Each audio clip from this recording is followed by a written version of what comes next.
Hi, ngayong araw ay pumunta nga kami ngayon ng anak ko papuntang Azure North. So ito yung ganap namin ngayong araw mag-ina.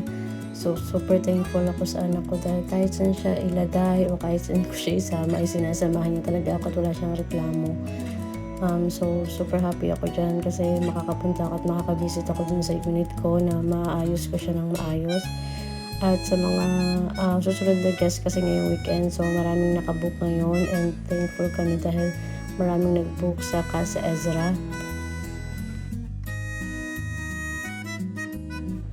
So andito na nga tayo mga friends sa Monaco building. Dito yung located aming unit sa Tower 1. Monaco building yung tawag dito. So pasok na tayo.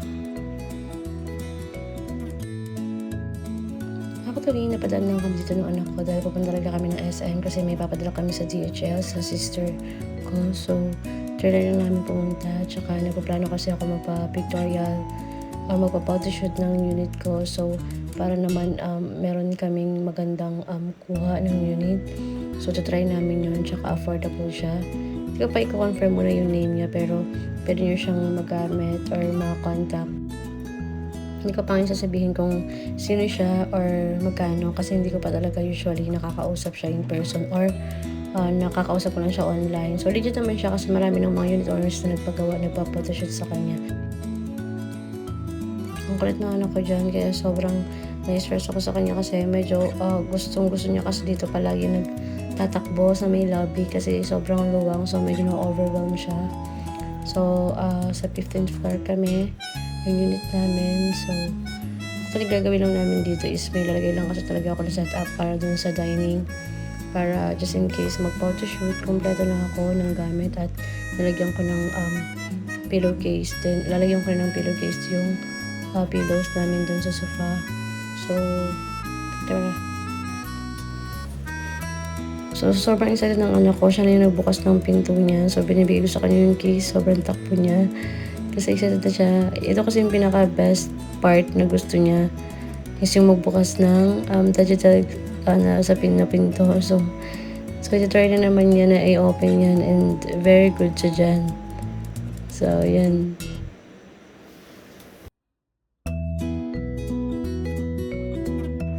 So, andito na nga tayo mga friends sa aming unit. So, welcome mga kapampangan char. So, welcome sa mga magiging future guests namin. Ito yung totoong legit. Actually, maraming legit kami dito na homeowners, dito sa unit owners, dito sa Azure North, sa San Fernando, Pampanga. So, kung sino mga gusto mag-book, book na kayo at ilalagay ko yung link sa baba or yung page namin para makontak nyo kami. So, yeah, start na tayo maghanap buhay. So, i-tour ko muna kayo sandali kung ano yung itsura niya sa loob. So, meron kaming zinc, meron din. Ayun yung ayusin ko yung dining. And, okay naman yung yung ayos ng cleaner namin. So, gusto ko siya. Pero gusto ko siya medyo lagyan ng arte pa ng konti. Kasi actually, ayoko siya lagyan masyadong maarting mga design. Kasi parang masyado siyang magulo. Pero, kung lalagyan ko lang siya ng konting, ganda-gandahan dun sa may pillow. So let's do it. So ngayon medyo nag-iingat-ingat ako dyan mga friend kasi nga baka mapasok ko yung mga baso. Diyos ko, sayang yan. So pinaprepare ko lang na ayusin yung placemat at alisin yung old placemat kasi gusto ko siya maiba naman aside from silver color ng placemat. Pero yung plate ganun pa rin naman at yung spoon. Kumuha talaga ako ng sapin dyan kasi hindi naman kami dyan mag-i-stay. So, tinatakpan ko ng beddings yan or ng comforter yung kama para hindi madumihan ng anak ko. Para just in case na may mag-check malinis pa rin naman siya.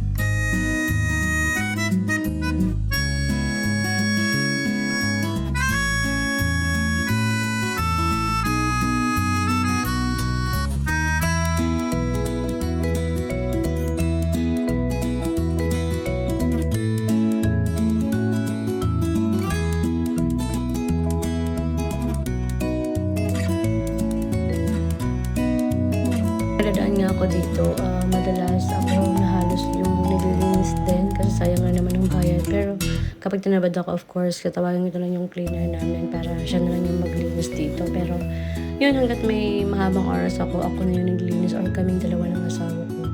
So, lalagyan ko ng konting arte dito sa loob para maging presentable naman siya during photoshoots.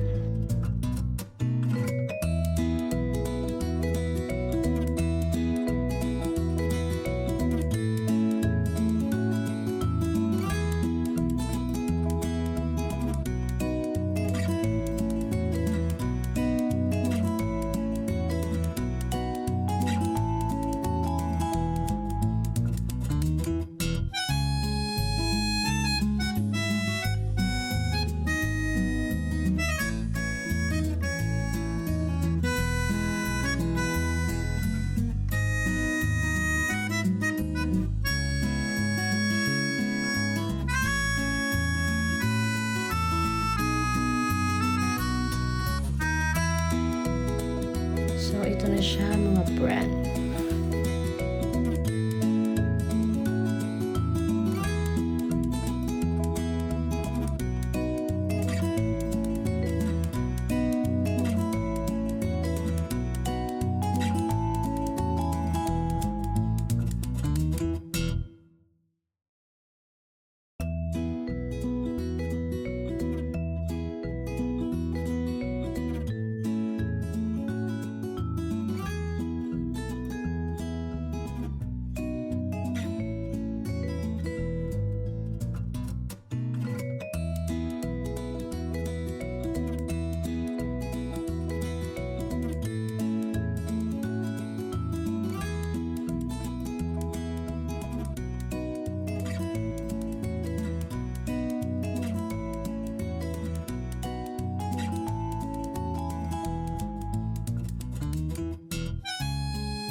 So, pauwi ko na ngayon. So, thank you sa pagbulit ko na kasi sobrang bait niya. So, pabalik na kami ngayon ng... Ay, papunta na kami ngayon ng SM kasi magpapadala na kami sa DHL sa kapatid ko. So, tapos na rin ang obligasyon natin bilang isang negosyanteng babae. So, yeah. So, medyo nakakahirap din pala mag-vlog talaga kasi actually talaga ginagawa ko na ito ng mahabang taon pero mag-subscribe naman kayo mga friend. So, ganda lang muna ako sa lobby and then andito na nga kami sa SM ng anak ko at super happy siya kasi akala niya maglalaro siya pero bago yan, magpadala muna kami ng kailangan namin ipadala at kakain kami. So, konting oras para sa kanya dahil sinamahan niya ako as a reward dahil palagi niya ako sinasamahan kahit saan magpunta si mami niya. So, super happy siya dyan. So, sa mga gustong mag-book, mga taga San Fernando or may mga abroad na family kayo na gusto mag-stay or mag-relax muna or magkaroon ng beach vibe pero nasa city pa rin kayo at malapit kayo sa SM, sa SNR, sa city vibes. So, perfect yung Casa Ezra para sa inyo. So, book na kayo and see you in my next vlog. Thank you mga friend!